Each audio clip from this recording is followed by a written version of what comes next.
ನಮಸ್ಕಾರ ಕನ್ನಡ ಒನ್ನಿಗೆ ಸ್ವಾಗತ. ನಾನು ನಿಮ್ಮ ಭಾಗ್ಯನಾರಾಯಣ ಬೊಗವರ್ಪು. ಅಯ್ಯೋ ಇಲ್ಲಿ ನೋಡಿ, ಕರಾಚಿ ಮೇಲೆ ಬಾಂಬ್ ಬಿತ್ತು. ಕರಾಚಿ ಉಡೀಸ್, ಈ ಕಡೆ ಲಾಹೋರ್ ನೋಡಿ, ಲಾಹೋರ್ ಉಡೀಸ್. ಓ, ಪಾಕಿಸ್ತಾನದ ಇಸ್ಲಾಮಾಬಾದನ್ನು ವಶಪಡಿಸಿಕೊಂಡಿದ್ದಾರೆ ಭಾರತೀಯರು. ಪಾಕಿಸ್ತಾನದ ಪ್ರಧಾನಮಂತ್ರಿ ನಿವಾಸದ ಬಳಿಯೇ ಬಾಂಬ್ ದಾಳಿ ನೋಡಿ, ಬಾಂಬ್ ದಾಳಿ. ಪಾಕಿಸ್ತಾನ ಉಡೀಸ್ ಶರಣಾಗತಿ. ಶಹಬಾಜ್ ಶರೀಫ್ ಶರಣಾಗತಿ. ಪಾಕಿಸ್ತಾನದ ಪ್ರೈಮ್ ಮಿನಿಸ್ಟರ್ ಭಾರತದ ಎದುರಿಗೆ ಶರಣಾಗತಿ. ಲೈವ್ ನೋಡಿ, ಲೈವ್ ನೋಡಿ.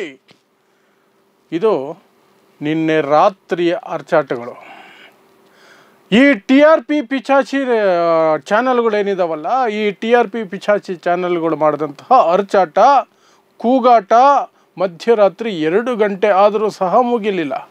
ನಾನು ಇನ್ನು ಎಷ್ಟು ಸುಳ್ಳು ಹೇಳ್ತಾರೆ ಇವರು, ಅಥವಾ ಎಷ್ಟು ಈ ಜನರನ್ನು ದಿಕ್ಕು ತಪ್ಪಿಸ್ತಾರೆ ನೋಡೇ ಬಿಡೋಣ ಅಂತ ಕಣ್ಣು ಉಜ್ಕೊಂಡು ನೋಡ್ತಾ ಇದ್ದೆ. ಎಲ್ಲಿವರೆಗೂ ಹೋಗ್ತಾರೆ, ಯಾವ ಕೀಳು ಮಟ್ಟಕ್ಕೆ ಹೋಗ್ತಾರೆ, ನಮ್ಮ ದೇಶವನ್ನು ಎಷ್ಟು ಅವಮಾನಿಸ್ತಾರೆ ಅಂತಾರಾಷ್ಟ್ರೀಯ ಮಟ್ಟದಲ್ಲಿ ಅಂತ. ಏನಕ್ಕೆ? ಕೇವಲ ಮತ್ತು ಕೇವಲ ಅವರ TRPಗಾಗಿ ಮಾತ್ರ, ಬೇರೆ ಏನಕ್ಕೂ ಅಲ್ಲ. TRP ಅಷ್ಟೇ, ಬೇರೆ ಏನೂ ಅಲ್ಲ. ದೇಶಭಕ್ತಿ ಅದರಲ್ಲಿ ಎಳ್ಳಷ್ಟು ಇಲ್ಲ. ದೇಶಭಕ್ತಿ ಇದ್ದರೆ ಅವರಿಗೆ ಪಾಕಿಸ್ತಾನದಿಂದ ಎಕ್ಸ್ಪರ್ಟ್ಗಳು ಅಂತ, ಪಾಕಿಸ್ತಾನ ಪರ ಇರುವಂತಹ ಪಾಕಿಸ್ತಾನಿ ಎಕ್ಸ್ಪರ್ಟ್ಗಳನ್ನು ಅವರದೇ ಡಿಬೇಟ್ಗಳಲ್ಲಿ ಕರ್ಕೊಂಡು ಬಂದು ಭಾರತವನ್ನು ಬಾಯಿಗೆ ಬಂದಂಗೆ ಟೀಕೆ ಮಾಡಿಸ್ತಿರ್ಲಿಲ್ಲ. ಕೆಟ್ಟ ಕೆಟ್ಟ ಪದದಲ್ಲಿ ಬಯಸ್ತಾ ಇರಲಿಲ್ಲ ಅವರು. TRP ಬರುತ್ತೆ ಅಂತ ಅವ್ರನ್ನ ಕರ್ಕೊಂಬರೋದು, ಡಾಲರಲ್ಲಿ ದುಡ್ಡು ಕೊಟ್ಟು ಕರ್ಕೊಂಬಂದು ಇಂಡಿಯಾ ಬಗ್ಗೆ ಕೆಟ್ಟದಾಗಿ ಹೇಳಿಸೋದು. ಆಗಿರಬೇಕಾದ್ರೆ ಈ TV ಚಾನಲ್ಗಳಿಗೆ ದೇಶಭಕ್ತಿ ಇದೆ ಅಂತ ಹೇಳಿದ್ರೆ ಯಾರು ನಂಬಬೇಡ್ರಿ, ಅದು ದೊಡ್ಡ ಸುಳ್ಳು. ಅವ್ರಿಗೆ TRP ದುಡ್ಡು ಮಾಡಬೇಕಷ್ಟೇ. ಅದರ ಜೊತೆಗೆ BJPಗೆ, ಮೋದಿಗೆ ಬಕೆಟ್ ಹಿಡಿಬೇಕು. ಅದು ಯುದ್ಧದ ಸನ್ನಿವೇಶ ಆಗಿರಲಿ, ಬೇರೆ ಯಾವುದೇ ಸನ್ನಿವೇಶ ಆಗಿರಲಿ. ಅದೇ ಕೊಳಕತನವನ್ನು ನಿನ್ನೆ ಸಹ ಮಾಡಿದ್ದಾರೆ. ಏನೆಲ್ಲ ಮಾಡಿದ್ರು ನಿನ್ನೆ ರಾತ್ರಿ ಮತ್ತು ಅಸಲಿಗೆ ಏನು ನಡೀತು, ಸೇನೆ ಇವತ್ತು ಸುದ್ದಿಗೋಷ್ಠಿ ಮಾಡಿ ಅದನ್ನು ಸ್ಪಷ್ಟವಾಗಿ ಹೇಳಿದ್ದೆ. ಅದು ಏನು ಅನ್ನೋದು ನಿಮಗೆ ಹೇಳ್ತೀನಿ. ಸೊ ಮೊದಲಿಗೆ ಈ ಕಂತ್ರಿ ಮಾಧ್ಯಮಗಳು ನಮ್ಮ ದೇಶದ ಮಾನ ಹರಾಜಾಕಿರೋದನ್ನು ಹೇಳ್ತೀನಿ. ಕನ್ನಡದಿಂದ ಆರಂಭಿಸೋದಾದರೆ, ನಾನು ಕನ್ನಡದಲ್ಲಿ ಹೆಚ್ಚು ನೋಡಲಿಲ್ಲ, ನ್ಯಾಷನಲ್ ಮೀಡಿಯಾಗಳನ್ನು ನೋಡಿದೆ. ನ್ಯಾಷನಲ್ ಮೀಡಿಯಾದ ಒಂದು ಪಟ್ಟಿ ಇದೆ, ಅದನ್ನು ಹೇಳ್ತೀನಿ. ಸ್ವಲ್ಪ ಕೂತ್ಕೊಂಡೆಲ್ಲಾದರೂ ಅಥವಾ ಏನಾದ್ರು ಸಪೋರ್ಟ್ಗೆ ಹಿಡ್ಕೊಂಡು ನೋಡಿ ಈ ವಿಡಿಯೋನ, ಅಥವಾ ಕೇಳಿಸ್ಕೊಳ್ಳಿ. ಯಾಕಂದರೆ ನಿಮ್ಗೆ ತಲೆ ಸುತ್ತ ಬರ್ಬೋದು, ಹಿಂಗೆಲ್ಲ ಮಾಡ್ತಾರೆ ಇವರು ಅಂತ. ಸೊ ನೋಡೋಣ ಏನೇನು ಅಂತ. ಕನ್ನಡದಲ್ಲಿ ನಮ್ಮ ಚಿಪ್ರಂಗ ಸುಳ್ಳು ಬುರ್ಕ, ಅವನ ಚಾನಲ್ ಇದೆಯಲ್ಲ ಒಂದು ಪಬ್ಲಿಕ್ TV ಅಂತ, ಅದರಲ್ಲಿ ವಿಡಿಯೋ ಗೇಮನ್ನು ತೋರಿಸಿ ಪಾಕಿಸ್ತಾನದ ಮೇಲೆ ಭಾರತದಿಂದ ಮಿಸೈಲ್ಗಳ ಸುರಿಮಳೆ ಅಂದ್ಬಿಟ್ರು. ವಿಡಿಯೋ ಗೇಮ್ ತೋರಿಸಿ ಯಾವ ಮಟ್ಟಕ್ಕೆ ಇವರು ಇಳಿತಾರೆ ಅಂತ ಯೋಚನೆ ಮಾಡಿ, ಇವರ ಕಾಮನ್ ಸೆನ್ಸ್ ಎಲ್ಲಿದೆ ಅಂತ ಯೋಚನೆ ಮಾಡಿ. ಬೊಬ್ಬೊಬ್ಬೊಬ್ಬೊಬ್ಬ ಕಿರಾತಕರು ಕಣ್ರಿ. ಎಲ್ಲ ಏನಕ್ಕೆ? ಕೇವಲ TRPಗೆ ಅಷ್ಟೇ, ಬೇರೆ ಏನೂ ಅಲ್ಲ.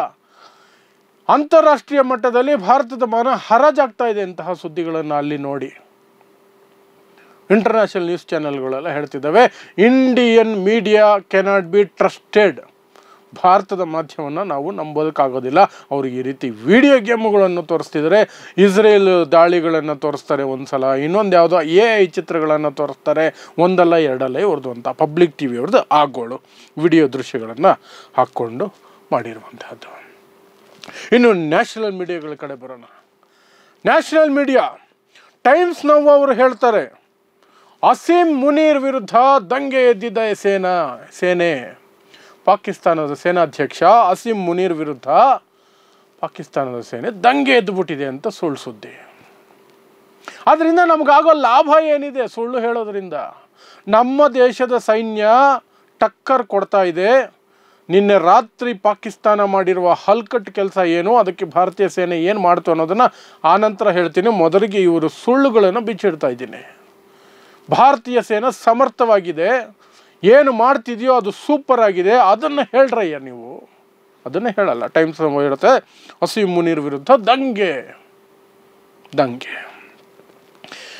ಅದಕ್ಕೆ ಮುಂದುವರೆದು ಫಸ್ಟ್ ಇಂಡಿಯಾ ನ್ಯೂಸ್ ಅನ್ನುವಂತಹ ಚಾನಲ್, ಬಕೆಟ್ ಚಾನಲ್, ಅದು ಹೇಳುತ್ತೆ ಅಸೀಂ ಮುನೀರ್ನ ಬಂಧಿಸಿಬಿಟ್ಟಿದ್ದಾರೆ.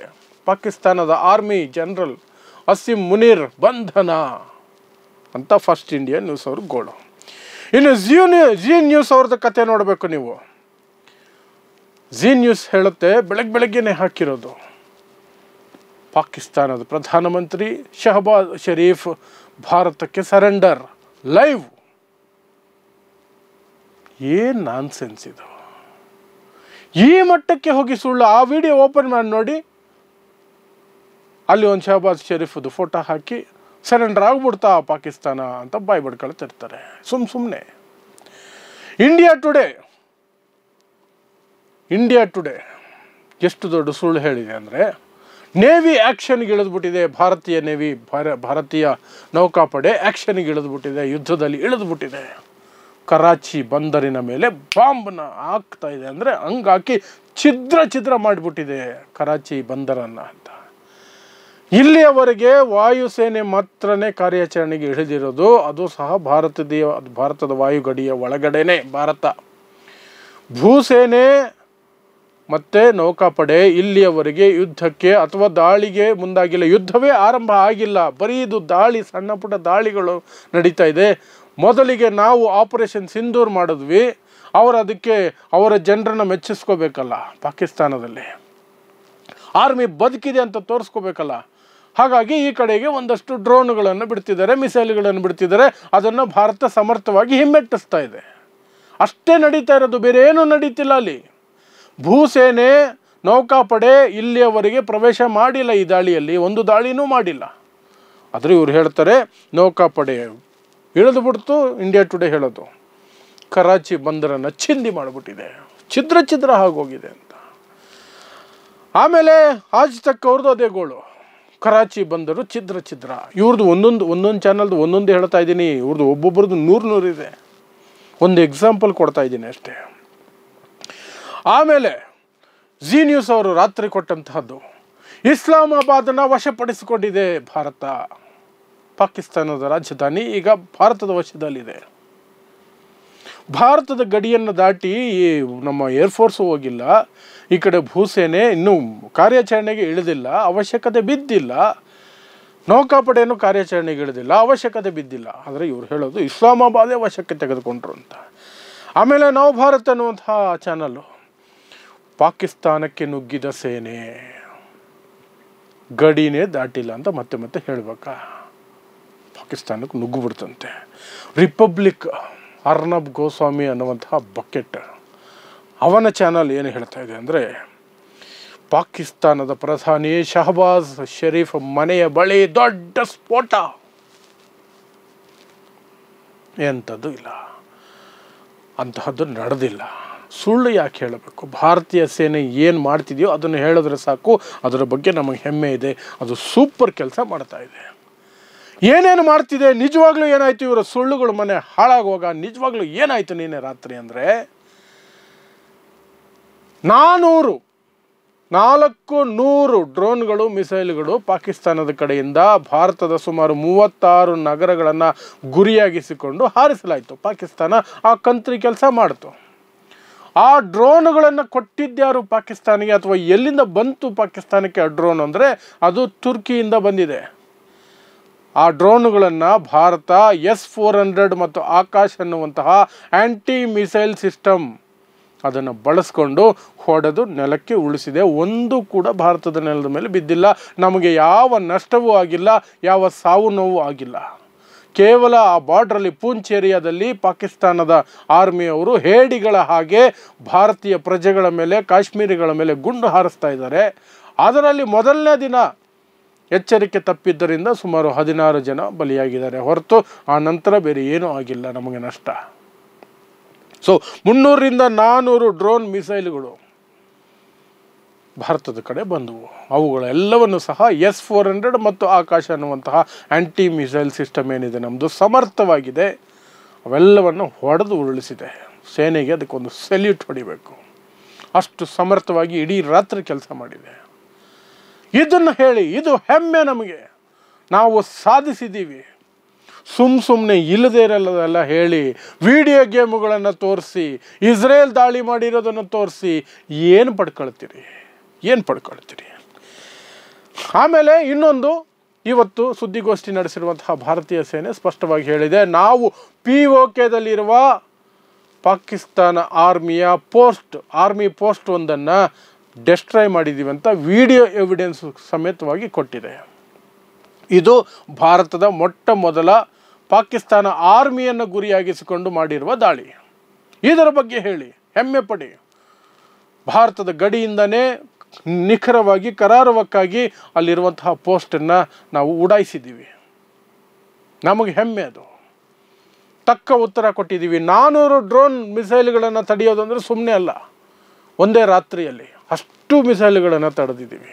ಅಂತಹ ಸಮರ್ಥವಾದ ಆ್ಯಂಟಿ ಮಿಸೈಲ್ ಸಿಸ್ಟಮ್ ಇಟ್ಕೊಂಡಿದ್ದೀವಿ. ಅದು ನಮ್ಮ ಹೆಮ್ಮೆ, ನಮ್ಮ ಸಾಧನೆ. ಅದನ್ನೇ ಹೇಳಬೇಕು. ಈ ಸುಳ್ಳುಗಳು ಪಟ್ಟಿ ನೋಡ್ತಾ ಇದ್ದರೆ ಬಬ್ಬ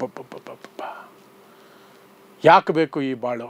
4 ಕಾಸು ಸಂಪಾದನೆ ಮಾಡೋಕ್ಕೆ ಅಂತಾರಾಷ್ಟ್ರೀಯ ವೇದಿಕೆಯಲ್ಲಿ ಭಾರತದ ಮಾನ ಹರಾಜಾಗ್ತಿದ್ರು ಪರವಾಗಿಲ್ಲ, ಇವ್ರಿಗಿದೆಲ್ಲ ಬೇಕು. ಇಷ್ಟು ಮಾಡ್ತಿದ್ರು ಈ ಸರ್ಕಾರ ಮಾತ್ರ ಇವುಗಳನ್ನು ಬ್ಲ್ಯಾಕ್ಔಟ್ ಮಾಡೋದಕ್ಕೆ, ಸುಮ್ಮನೆ ಸಿಟಿಗಳನ್ನು ಬ್ಲ್ಯಾಕ್ಔಟ್ ಮಾಡೋ ಬದಲು ಇವುಗಳನ್ನು, ಈ ಚಾನಲ್ಗಳನ್ನು ಬ್ಲ್ಯಾಕ್ಔಟ್ ಮಾಡಿದ್ರೆ ದೇಶ ಸುರಕ್ಷಿತವಾಗಿರುತ್ತೆ, ದೇಶಕ್ಕೆ ಒಳ್ಳೆಯದಾಗುತ್ತೆ, ದೇಶದ ಜನರಲ್ಲೂ ಆ ಭಯದ ಭೀತಿ ಇರಲ್ಲ. ಯುದ್ಧ ಆರಂಭ ಆಗಿಲ್ಲ, ಯುದ್ಧ ಘೋಷಣೆ ಆಗಿಲ್ಲ. ಲ್ಯಾಂಡ್ ಆರ್ಮಿ ಅಥವಾ BSF ಬಾರ್ಡರ್ ಸೆಕ್ಯೂರಿಟಿ ಫೋರ್ಸ್ ಭೂಸೇನೆ ಇಲ್ಲಿಯವರೆಗೆ ಕಾರ್ಯಾಚರಣೆಗೆ ಇಳಿದಿಲ್ಲ, ಕಾರ್ಯಾಚರಣೆಗೆ ಇಳಿಯುವಂತಹ ಅವಶ್ಯಕತೆ ಬಿದ್ದಿಲ್ಲ. ನೌಕಾಪಡೆ ಇಲ್ಲಿಯವರೆಗೆ ಕಾರ್ಯಾಚರಣೆಗೆ ಇಳಿದಿಲ್ಲ, ಕಾರ್ಯಾಚರಣೆಗೆ ಇಳಿಯುವಂತಹ ಅವಶ್ಯಕತೆ ಬಿದ್ದಿಲ್ಲ. ಇನ್ನೊಂದು ದೊಡ್ಡ ಸುಳ್ಳು ಮರ್ತೋದೆ ನಾನು. ಪಾಕಿಸ್ತಾನದ MiG-17ಗಳನ್ನು ಎರಡನ್ನ, ಒಂದು MiG-16 ಅಥವಾ F-16 ಇನ್ನೊಂದು F-17 2 F-17ಗಳನ್ನು ಭಾರತ ಹೊಡೆದು ಉರುಳಿಸ್ಬಿಟ್ಟಿದೆ. ಅವೆರಡೂ ಇಲ್ಲಿಗೆ ಬಂದಿದ್ವು ಅಂತ. ಅವು ಬಂದಿಲ್ಲ. ಪಾಕಿಸ್ತಾನಕ್ಕೆ ಅಷ್ಟು ಮೀಟ್ರೂ ಇಲ್ಲ. ಫಸ್ಟ್ ಆಫ್ ಆಲ್ F-16 ಅದು ಬಳಸೋಕ್ಕೆ ಸಾಧ್ಯ ಇಲ್ಲ ಪಾಕಿಸ್ತಾನ.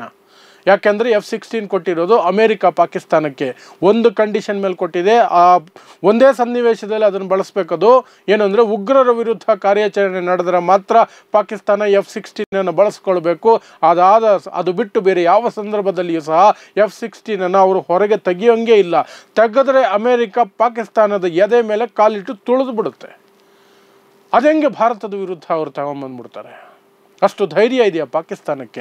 ಭಿಕ್ಷೆ ಬೇಡ ದೇಶ ಅದು ಪಾಕಿಸ್ತಾನ. ಇವತ್ತೇನೋ $1.3 ಬಿಲಿಯನ್ IMF ಕೊಡ್ತೀನಿ ಅಂತ ಕಾಯ್ಕೊಂಡು ಕೂತಿದೆ. ಅದಕ್ಕೆ ಭಾರತ ಕೊಕ್ಕಿ ಹಾಕಿದೆ, ಕಂಪ್ಲೇಂಟ್ ಕೊಟ್ಟಿದೆ. ಇವ್ರಿಗೆ ಯಾಕೆ ಕೊಡ್ತೀರಿ ದುಡ್ಡು? ಇವರು ಯುದ್ಧಕ್ಕೆ ಬಳಸುವಂಥವ್ರು, ಮನುಷ್ಯರಿಗೆ ಅಥವಾ ಅಲ್ಲಿನ ಪ್ರಜೆಗಳಿಗೆ ಬಳಸೋದಿಲ್ಲ ಇವರು ಅಂತ. ಅದು ಕೂಡ ಬರಲ್ಲ ಅಂತ ಪುಕ್ಕ ಅಂತ ಹೆದರ್ಕೊಂಡು ಸಾಯ್ತಾ ಇದ್ದಾರೆ ಪಾಕಿಸ್ತಾನವರು. ಅವರು F-16 ತಗೊಂಬಂದು ನಮ್ಗೆ ಅಟ್ಯಾಕ್ ಮಾಡ್ತಾರೆ. ಅದನ್ನು ಉಳಿಸ್ಬಿಟ್ಟಿದ್ದೀವಂತೆ, ಅದರ ಪೈಲಟ್ ಬಂಧಿಸ್ಬಿಟ್ಟಿದ್ದೀವಂತೆ. ಯಾಕೆ ಸುಳ್ಳು ಹೇಳಬೇಕು? ನಡೆದ್ರೆ ಹೇಳೋಣ. ಆ ಶಕ್ತಿ ಭಾರತದ ಸೈನ್ಯಕ್ಕೆ ಇದೆ, ನಡೆಸ್ತಾರೆ. ಅವಶ್ಯಕತೆ ಬಿದ್ದರೆ ನಡೆಸ್ತಾರೆ. ಸುಮ್ಮನೆ ಹೇಳಿ ಅದು ಸುಳ್ಳು ಅಂತ ಬೇರೆ ದೇಶಗಳಲ್ಲಿ ಸುದ್ದಿಯಾಗಿ ಮಾಡೋದು. ಇನ್ನು ನೀವು ಹೇಳ್ಬೋದು ಪಾಕಿಸ್ತಾನದ ಮೀಡಿಯಾಗಳು ಏನು ಸತ್ಯ ಹೇಳ್ತಿದ್ದು. ಪಾಕಿಸ್ತಾನದ ಮೀಡಿಯಾಗಳು ನಮಗಿಂತ ಕೀಳು ಮಟ್ಟದ, ನಮ್ಮಲ್ಲಿರುವ ಗೋಧಿ ಮಾಧ್ಯಮಗಳಿಗಿಂತ 100 ಪಟ್ಟು ಕೀಳು ಮಟ್ಟದ ಮಾಧ್ಯಮಗಳು. ಆ ಹೊಲಸಿಗೆ ನಮ್ಮನ್ನು ನಾವು ಯಾಕೆ ಹೋಲಿಸ್ಕೋಬೇಕು? ಅವು ಕಕ್ಕ ತಿನ್ನೋ ಮಾಧ್ಯಮ ಅದು ಪಾಕಿಸ್ತಾನ. ಅದು ಜನರನ್ನ ತಪ್ಪುದಾರಿಗೂ ಇಳಿಯುತ್ತೆ, ಎಲ್ಲನೂ ಮಾಡುತ್ತದು. ಅವುಗಳಿಗೆ ನಾವು ಹೋಲಿಸ್ಕೊಳ್ಳೋದೇ ಬೇಡ. ನಮ್ಮದು ನಾವು ಸ್ವಚ್ಛವಾಗಿ ಇಟ್ಕೊಳ್ಳೋಣ.